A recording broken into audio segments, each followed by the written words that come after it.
encourage it. So I'll set the stage here. In this first example, we've got an 11.5 ACV. It's a gross profit of about 40%. It's going to go 2 lease cycles. The first lease cycle is 18 months or 18 payments with an initial net down of $1,375, $500 payment. Then there's a repo, a recon, and a recycle. And we're going to go another 8 months with a $900 net down payment and a $450 monthly payment. And so the last thing I want to point out here before we kind of open it up to analysis is the cost section of this diagram here, and how we look at this on our deals in your case is very important to me. And in this case, I've assigned some costs here. So for collectors, many would consider this pretty aggressive. We've got a collector paid $75,000 salary and benefits who's handling 400 accounts. That's a lot of accounts. We've got corporate overhead. I've got it in this example assigned at $20 per account. That's low. I'm almost certain of it. And then monthly debt interest. Many of us don't have super deep pockets. We're financing the purchase of this unit, and in today's rates, that equates to around $100 just in interest a month. And so that's just a reality of it. And so net profit $2,150. What do we see with this deal, and do we like it? Well, I think one of the interesting, am I on? No?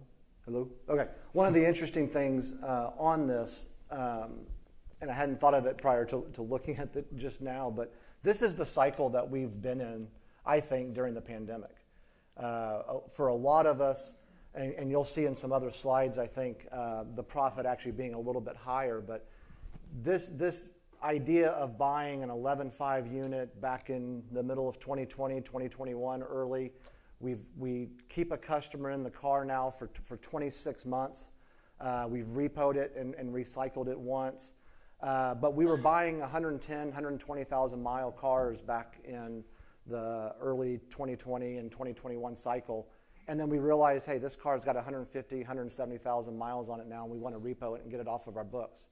But we really didn't make a huge amount of profit on this singular deal, where if we had kept that car for the full 36, 42 months, maybe over 2-3 cycles, maybe even 50, 2 months over 3 cycles, you'll see that profit start to go up. But we'll get to the next slides and look at that.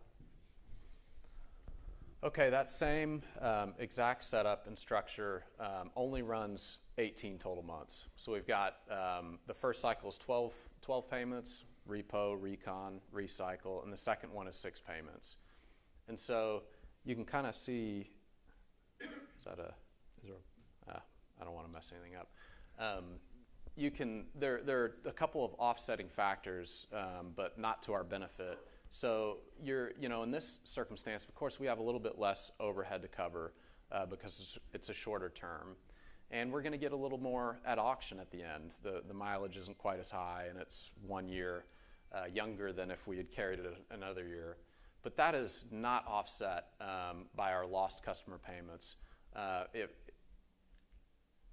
In the first example, we collected almost $13,000 in customer payments.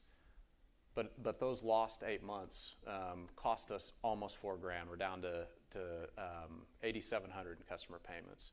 And so this turns into a break-even deal and probably doesn't get us where we want to be with this portfolio. So we'll see it in future slides, but the key to the lease model is how many customer payments can I receive with the least amount of repos and the least amount of repo recon, right? So if I have a car for 60 months, let's say, and I I keep the customer in the car for 20 months, and I have 3 different customers to get to my 60, or did I have 4 different customers at 15 months? The name of I have that extra repo recon that's costing me in our model $1,250 that's going to come off of our overall profit for that vehicle. So we've really got to find a way to work with our customers to keep them in the car paying. Maybe that does mean deferring a payment or pushing a payment to get 5 more payments. I'd rather lose that one, keep them in there 5 more months, and then do that 2 or 3 times, but that takes out 1 additional customer, 1 additional repo, recon, commission, all of those things to make that car more profitable long term. I know firsthand there's people in this room that their average charge-off, the customer goes to 20 to 22 months. There's some in this room that go 13 months. And that makes a huge difference on profitability, and we see that time and time again. So we really have to work on how do we keep the customer in the car paying, and deferments is a small tool to do that. Not to get carried away, not to enable our customer, but it is a tool that we do have to keep the customer paying. And I think something you hit on a minute ago is really important to remember. This is still a unit by unit, customer by customer decision. If it's got 175,000 miles on it and you need to put a new motor in it, right, and try to hope that it doesn't have mechanical failure for the following cycle, is that worth it? And so it's very case by case sort of conversation, I think. Okay, let's move on.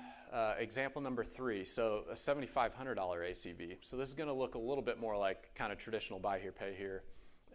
This unit here has got 100% markup, 50% gross profit.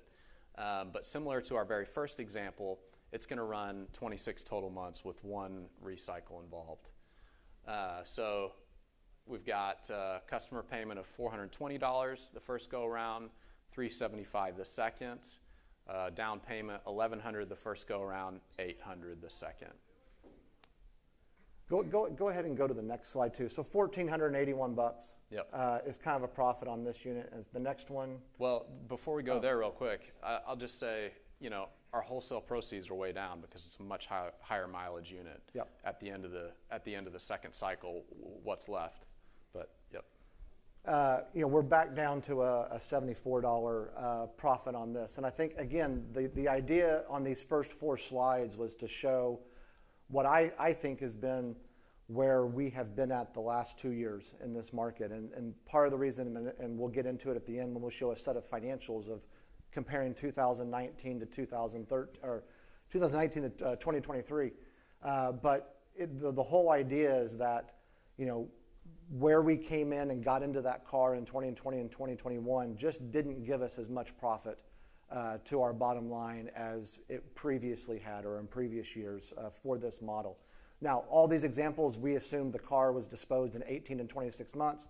Hopefully that's not the case with the majority of your portfolio, but there is a pretty large cross-section of your portfolio over the last 2 years that you've purchased that has fallen into this category, especially with the greater repos that we've now seen in the last 8 months. And the intention here is to provoke thought. These aren't perfect examples, but I think 2 takeaways I hope that people are thinking about is, what is our average length to charge off? How many recycles do we get out of it? Many of us may be able to rattle that off the top of our head, but what about the overhead and the costs associated? I think that gets lost a little bit kind of in all the noise of the business. And so it could be as simple as taking your P&L, your operating expenses, removing interest, removing depreciation, and whatever that number is, spread it across your portfolio each month. What is that number to you, and how impactful is it in a singular lease deal sort of level? Finally, what we all strive for, and the beauty of the model, our original 11.5 ACV, going full term with those original parameters,